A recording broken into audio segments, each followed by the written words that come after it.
Wow, you sure look different than the last time I saw you. Yeah, haircut.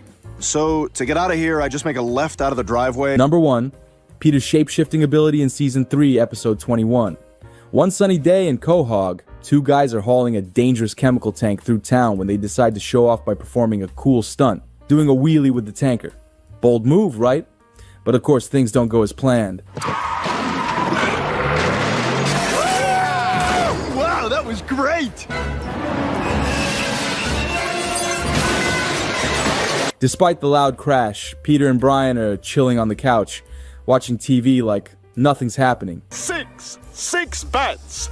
7 bats! Hey, is the Count a vampire? What's that? Well, he's got those big fangs. Have they ever shown him doing somebody in and then feeding on him? Meanwhile, Lois and the kids rush outside to see what the commotion is. Everyone's cautious about the hazardous waste container except for Chris, who, bless his heart, thinks it's filled with candy. He opens the lid, triggering a radioactive waste explosion that splashes the entire family. And the first victim of the mutation? STEWIE, of course. Dear me, does anyone else feel a trifle queasy? What? Do I have a boogie? I say, it appears my cranium has doubled in size. Chris also gains the ability to create fire, which fascinates Peter. He immediately comes up with a ridiculous prank that cracks up the whole family. Okay, on the count of 3. 1, 2, 3. Do it again. Lois decides it's time for a family meeting to discuss their newfound gifts. Because, hey, getting superpowers is totally a blessing from the heavens, right? STEWIE can now move things with his mind. Peter can shapeshift. Hey, Lois, I'm a wishing troll. Chris can start fires, Lois is super strong, Meg controls her fingernails, and Brian has lightning fast speed. Brian's super speed. Ask me how the Queen of England is. How's the Queen She's of... great. Lois warns everyone to use their powers responsibly. No selfishness, no chaos. But trust me, chaos is definitely on the horizon. While out shopping with STEWIE, Lois forgets an item, so she asks a store employee to watch the STEWIE for a minute. The result? The poor guy ended up in the hospital. You gotta pay for that. Go suck a railroad spike. I haven't got any money. Well, then I'm afraid I'm gonna have to take it away from you. Oh, God! Please help me! On the way home, Lois gets stuck in traffic and in a fit of frustration, uses her super strength to destroy a bunch of cars, breaking her own rule in the process. Ugh, this is insane.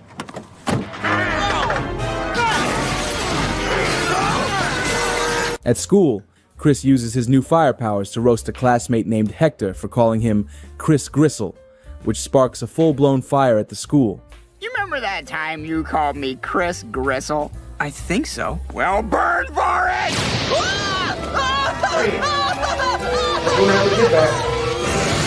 Meanwhile, Brian uses his speed to steal a cocktail from a cute girl at a bar. Hi, can I get some pretzels or something? I gotta drive. Whoa, hey, did you bring enough breasts for the rest of the class? That's a good question. And Meg, starstruck by her favorite boy band, In Sync, at the mall, Hey, do you want to split a Toblerone? Oh, gosh. Yeah, I think I do. Woo-woo! Next stop, my thighs. makes a deal with Peter. If he gets a piece of Justin Timberlake's hair, she'll never ask him for money again. Peter, being the good and totally ridiculous dad he is, agrees to help. He transforms into Britney Spears, but of course, still sounds like himself. No one notices a thing. Hi there, Britney Spears. You mind if I go in? Oh, not at all, Miss Spears. Oh, call me Peter. He strolls right into the room, acting like a total buffoon, but somehow manages to get Justin's hair without anyone batting an eye. You'll be fine. Hey, come here, give me a kiss. I'm Gene Shalit now. Bye! As expected, the Griffin family wreaks havoc in Quahog with their new powers, and the chaos even makes the evening news. It's a bird, it's a plane, it's a lower middle class Irish family. That's right, Tom. This is just one of many public disturbances caused by the Griffin family of Quahog, who seem to have acquired superpowers. Very strange story, Diane. Mayor West calls a meeting to figure out how to stop the Griffins, but before he can do anything, the family barges in, and Peter, in full T-Rex mode, demands that the town build a statue of him. You will erect a statue in the town square. This statue will depict Blair Warner admitting to Mrs. Garrett that the poem she submitted for her creative writing class was actually plagiarized from a work by Emily Dickinson. We have spoken! The mayor, angry and desperate, decides to fight fire with fire, literally. He exposes himself to the radioactive waste to gain powers and take on the Griffins, but surprise, he just ends up with cancer. Probably from rolling around in that toxic waste. I see. What in God's name were you trying to prove? I was trying to gain Everything. superpowers. Well, that's just silly. Silly, yes. Idiotic, yes. Meanwhile, the townspeople begin constructing Peter's statue, but Peter's ridiculously picky about it. He demands it be as lifelike as possible. Oh, no, that's not what Mrs. Garrett's bosom looked like. It looked more like this. Notice the sunspots at the top of the right can. Excuse me, I have a message from the Quahog Hospital. When the Griffins see Mayor West in the hospital, they finally realize the mess they've made. They feel guilty and promise to use their powers for good from now on, and to help West recover. Thank you. But as long as I have Mrs. Garrett's giant rack by my bedside, I'll be all right. Girls, It'd be like that. girls, girls! The classic Griffin family little redemption time arc. makes everything Just another day in nice. Quahog. Number 2, hair growth from season 6, episode 11.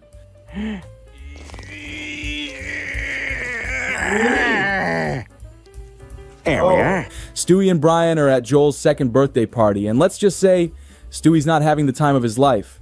The party is terrible. What happened to your face? I'm a kitty cat. Stupid face painters apparently never heard of Darth Maul. He even claims this birthday bash is worse than a Mexican funeral. Es con mucho dolor que digamos adiós a Javier, y Pepe, y Carlos, y Lupe, y otra Lupe, Salvador, Fabián. Wait, does anyone here actually live in Mexico?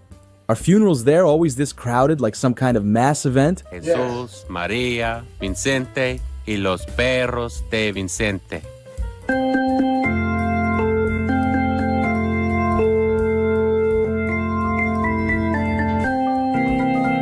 Stewie, already unimpressed, urges Brian to leave quickly before a creepy Spider-Man starts eyeing him. Don't let me catch you, 'cause I'll just wrap you up and eat you later. No. But just as they were about to leave, Brian noticed a beautiful woman. Stewie said that she was Jared's mother, and her husband had passed away, just like the pink cougar. He won't be okay. 1/3 of his body weight is Owens Corning fiberglass insulation. Oh. Well, that's it. But don't worry, he won't burn in hell, thanks to all that Owens Corning fiberglass insulation. Immediately, Brian starts flirting, and Stewie's not thrilled because it means he's stuck in this miserable, dangerous party longer. The woman reveals she loves magicians, so Brian, ever the smooth talker, claims to be a magician who worked with Doug Henning. Welcome to the wonderful world of magic. Hope I don't get AIDS. You just lost her. You just God, lost that her is forever. so my humor. So naturally, she invites him to perform at her son's birthday next week. Brian agrees, but Stewie can only think, wow, Brian's a train wreck. He's like those two tourists at the coffee shop. I myself drank like 5 liters of beer. Any more and I would have ended up in hospital, man. Oh, friend. But I wanted to stay, because I almost had sex on this girl. Oh, yeah, but it was so expensive. Each drink was like $6.40. Brian's gonna do a card trick, and Stewie gets all excited at the idea of being his assistant, preparing for the big performance. But let's be real, Stewie's got dark intentions here. Yeah, we'll do all the great tricks. You can even split me in half. What? Saw me in half. After convincing Brian to let him assist, Stewie starts getting props ready, including Peter's old Halloween cloak. Hi, Brian. I'm Count Crotula, the bulging vampire. I'll bite your neck, but also look how big I am down there. That costume doesn't make any sense. Don't stifle my creativity! Peter whispered a secret into Brian's ear that had me laughing uncontrollably. See that bulge down there, Brian? What is that? What is it? Can't be my pointy teeth, because those are all the way up here. Fight him. I'll let you in on a little secret. Happy Halloween. At the party, Brian's treated like a celebrity while Stewie gets to live his best life in a red dress. I can't believe I agreed to 4 costume changes. Oh, who am I kidding? I insisted on it. The woman thanks Brian for coming and introduces her boyfriend Paul, who claims he's an unemployed failure but somehow landed the gorgeous lady. And I'm a great guy. I'm unemployed, but that makes her feel useful in the relationship. I'm gonna fix him. Our relationship will do fine on that basis. If he had his life together, I wouldn't be into it. But I don't. Brian's not having it, storms off, and leaves Stewie clueless about what just happened.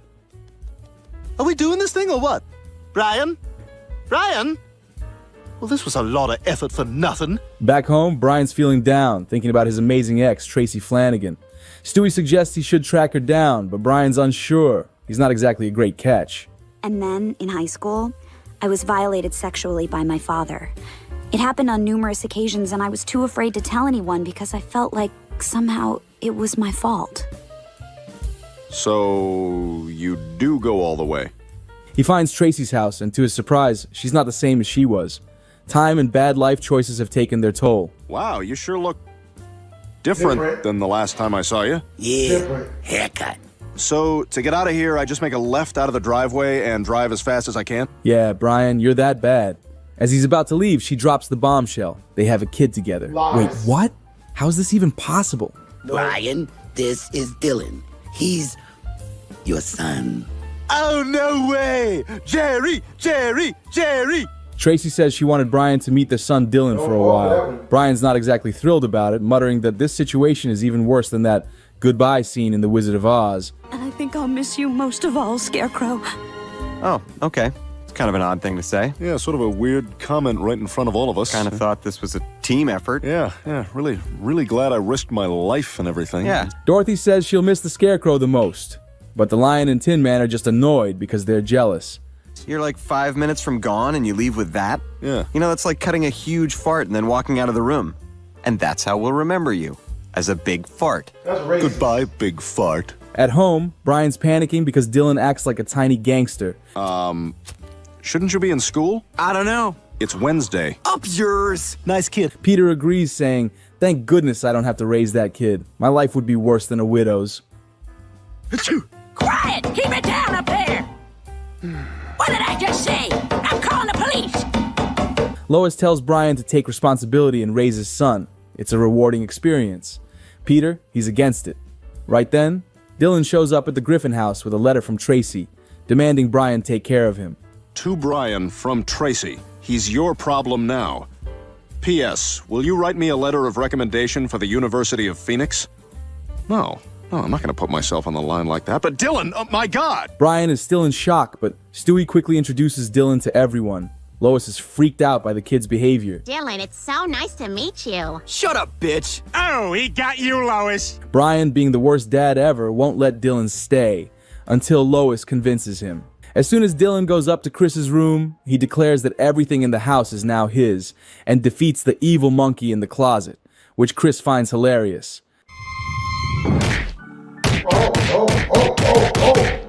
Shit. Damn. Yay! I haven't been in my closet for years. Boy, there is a lot of feces in here. Dylan's presence creates chaos in the Griffin household. Lois tells Brian to step up and discipline his son before he terrorizes the family more. Peter agrees, pointing out that Brian will be shocked when he hears that Meg watched Monty Python for 178 hours and found nothing funny or memorable. I have a pet hedgehog named Zippy, and I shall walk her to town. And each time my foot hits the ground, I shall say boing, boing, boing. I'm a girl! I don't even like the good Monty Python sketches. Dylan continues his reign of terror by giving Peter a gangster haircut while he's asleep. Oh my God! Peter, look! Oh, damn it, Dylan, what the hell? Finally, the moment arrives when Peter uses his special talent to grow his hair back. And honestly, I was floored.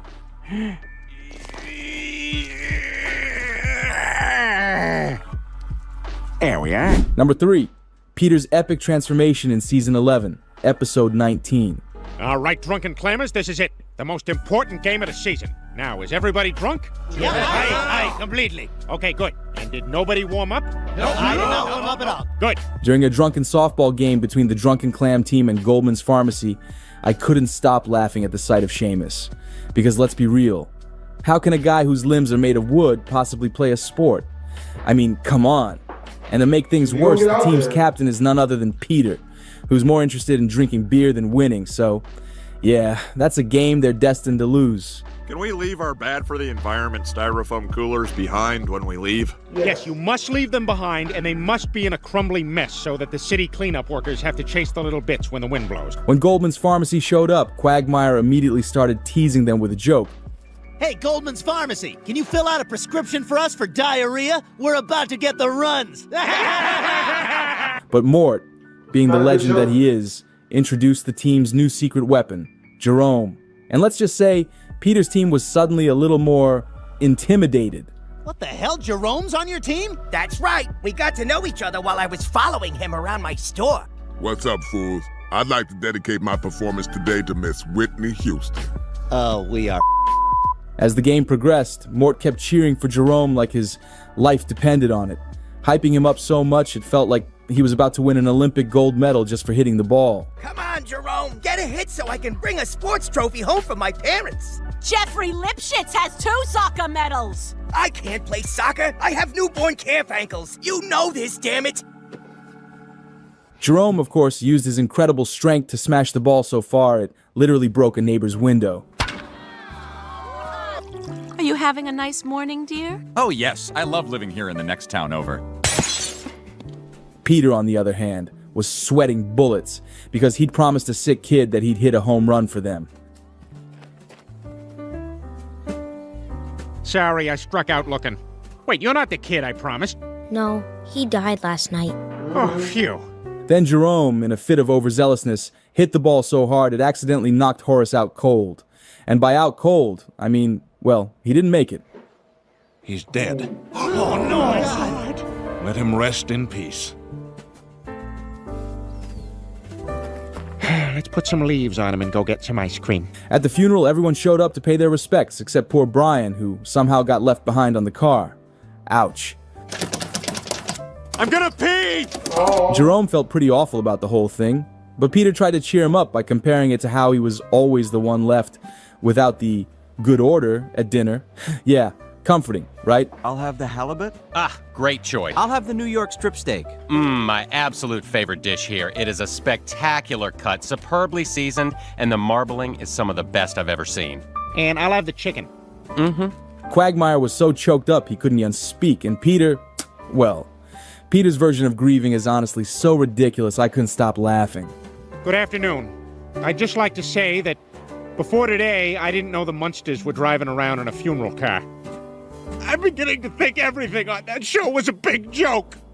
After the funeral, Peter, being Peter, decided the best way to cope with this loss was to take everyone to the Clam for more beer. He even cracked a joke saying they needed to get over this like the Department of Internal Affairs did in 1963. All right, guys, I know that yesterday was a rough one for us, but it's with great pride that I'm going to turn this 0 into a 1. All right! Nichols, you should go home and change. When they got to the Clam, they found out it had been shut down for good. Turns out, Horace had racked up so much debt that the bar now belonged to the bank. That was the start of the dark times. The banks took our bars, our businesses, and then our homes. A change had to be made. A change only one man could make. I am the wind maker. And I shoot monkeys now. So naturally, they all ended up drinking at Peter's house instead, watching Joni Loves Chris Brown. Like that was gonna make anything better. Joni, Chris, welcome to the party. Can I offer you some punch? No thanks. I had some in the car. Joni Loves Chris Brown was taped in front of a very uncomfortable studio audience. Quagmire was bummed about the Clam closing, but Peter was just relieved. Who needs a bar when you've got a place to drink beer and a bathroom for all the businessmen to gather?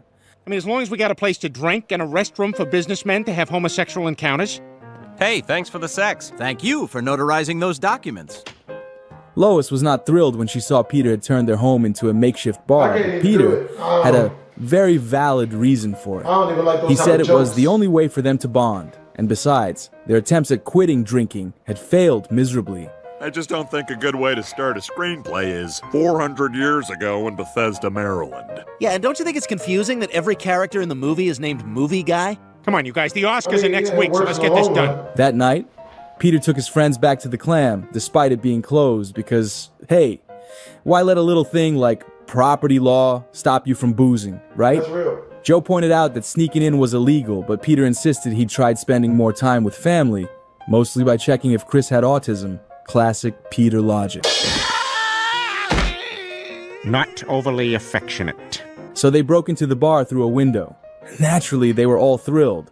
Peter even revealed that their ancestors had been drinking at the Clam for generations. Welcome to the Drunken Clam. Can I get you boys a mug of stout? Why, certainly. This is a bully establishment you've got here. The doors are a little short, but that's okay, because we're smaller back now. Stout is. They would drink together, laughing and joking with dark humor. To the clam! Here, here! And to brain-damaging venereal disease. I wake up with blood on my penis pillow. I'm gonna go insane in a wheelchair, staring at the sea. Back in the present, the guys had already had quite a bit to drink, and things were starting to spiral into chaos. Joe even mistook a candle for a beer mug. It was a total blast. Did he drink it? To the clam! Joe, your hair looks stupid. Then, in true Peter fashion, he had to pee, but didn't want to get up. So he tried to use Joe's catheter. For the comedy gold, obviously. Hey, what happens if I blow in this end? Don't, I'll explode. I'm gonna. You do it better than Bonnie. It takes a man to know what a man likes. The next morning, they woke up hungover, and Peter, feeling especially transformed by the night's events, used his special powers to give himself a brand new look.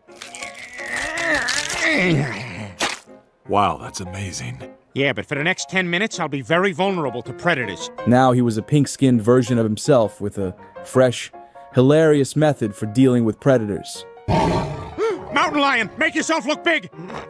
I wonder if that works. Number 4, Peter gets a skin color makeover in Season 12, Episode 20. Oh no. Peter, quick, change pigments. That was close.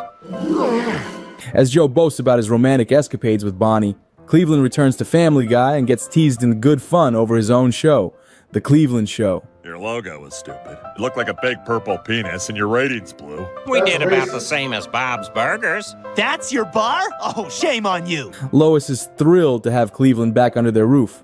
But Stewie, the little bundle of mischief, isn't exactly throwing a welcome party.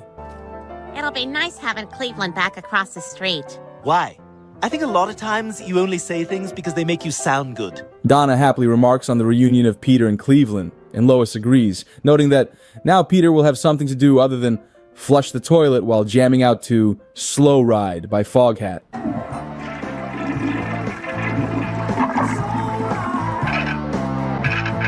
Peter, you're wasting tons of water! It's not a waste, and we need a faster toilet. Meanwhile, Rallo makes an attempt to greet Stewie, but Stewie quickly dismisses him. Sup, man? Yeah, sup. Keep walking, you boondocks ripoff. That's racist. Oh, now I see it. Yeah, you totally do look like you're copying Asterisk the Boondocks. Ouch. When Cleveland steps inside, he's hit with the shock of his life. The house is a disaster. Quagmire, ever the opportunist, is busy helping his beautiful daughter. Well, we'll all have to do our part. I'll take little cocoa butter here. Peter explains that the house's dilapidated state is thanks to past renters, like Ryan Reynolds, Chevy Chase, and Dan Aykroyd. Oh, and for a while, it was even used as an orphanage for tone-deaf kids. We're too old to ever be adopted. No one wants a 9-year-old. Shut up, you bastards! Cleveland thanks his buddies for helping him fix the place up and unpack his stuff. Everything's perfect, except for the weird paintings Joe has hung on the walls. Let's get you a different job, Joe. Are you sure? Because I already hung all these paintings. This place is shaping up real nice. Peter, ever the critic, laughs at Cleveland's bead curtain, but when he tries it, he admits it feels pretty amazing. How do you feel?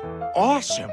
Like a suitcase coming out of the airport. Yeah, or like a bug walking through Stevie Wonder's hair. Cleveland has so much junk that the garage can't even fit it all, but when the guys try to throw away some outdated items to clear up space, Cleveland insists on keeping everything because, well, it's all useful to him. I'm gonna go ahead and ditch these promotional McDonald's cups from the 80s. No, that's all we drink from.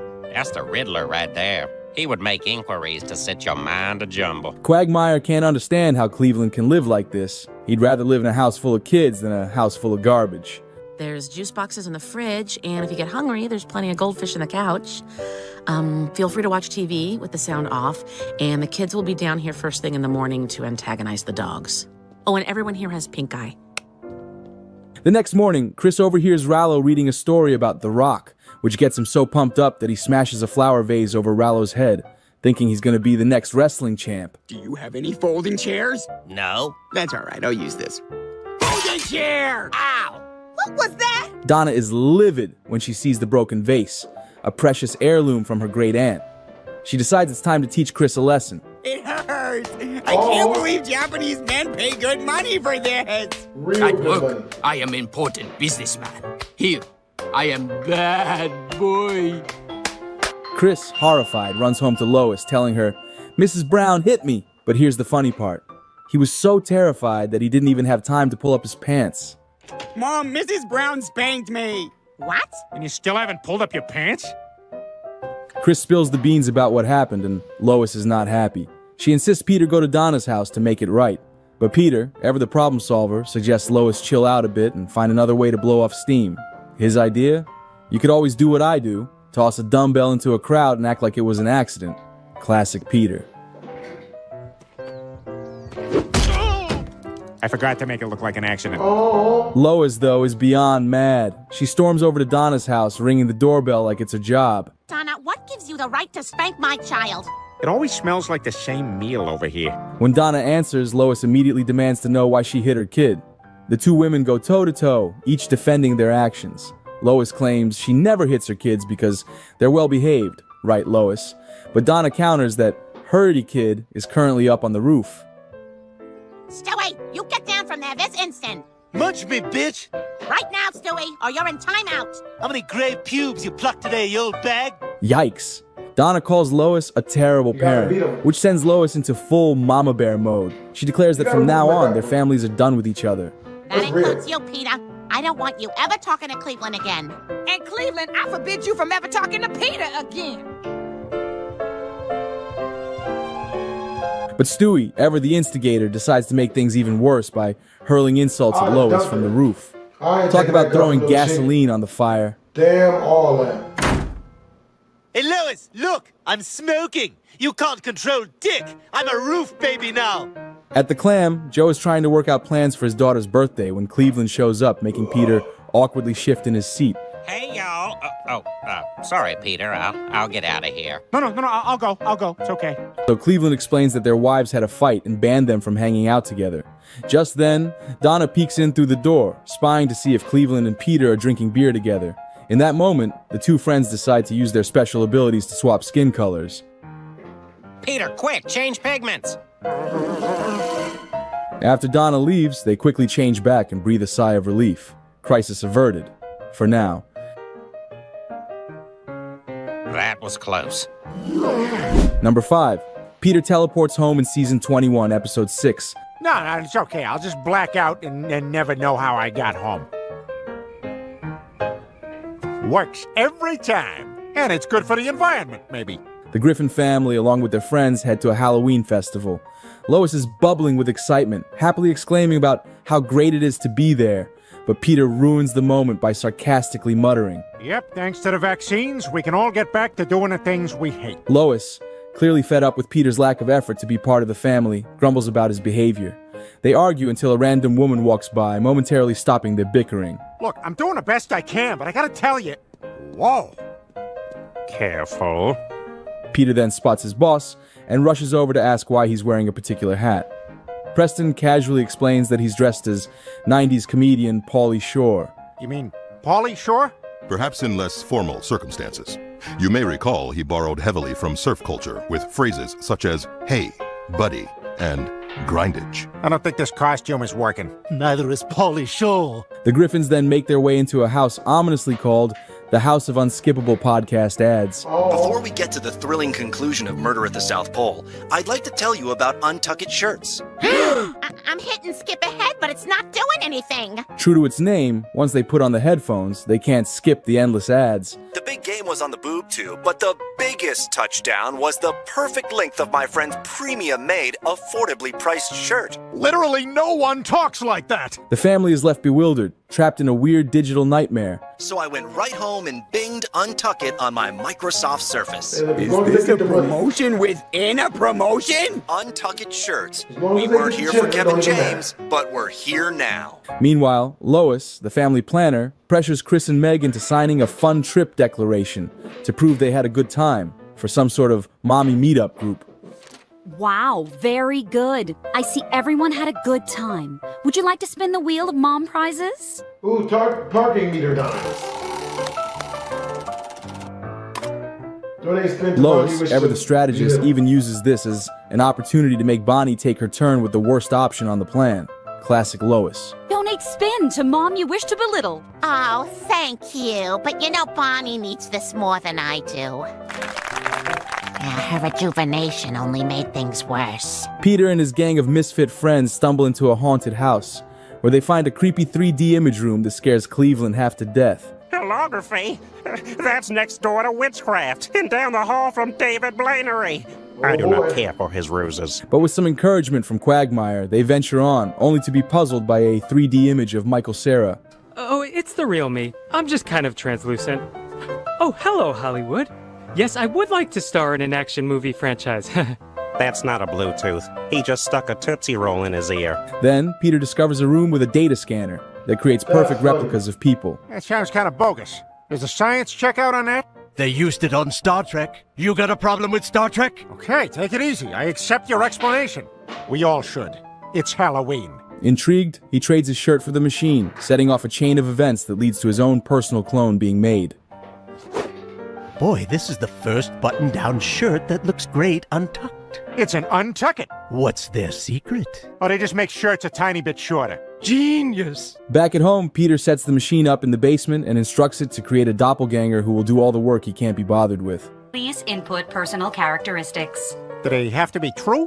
I have no way of knowing what is true and what is not. Such is life in the post-Donald Trump era. Ugh, leave the satire to Garrison Keillor. Of course, the clone eagerly obeys, and Peter is thrilled that he now has more time to protest at Anon, or whatever he's into. What do we want? We don't know! When do we want it? Also unclear. Why do we want it? Because it was forwarded to us in an email, so it must be true! Yeah! Lois, unaware, is delighted by the clone's help with picking out clothes, while Peter spies on them from a nearby painting. First, my 7-Up Yours t-shirt.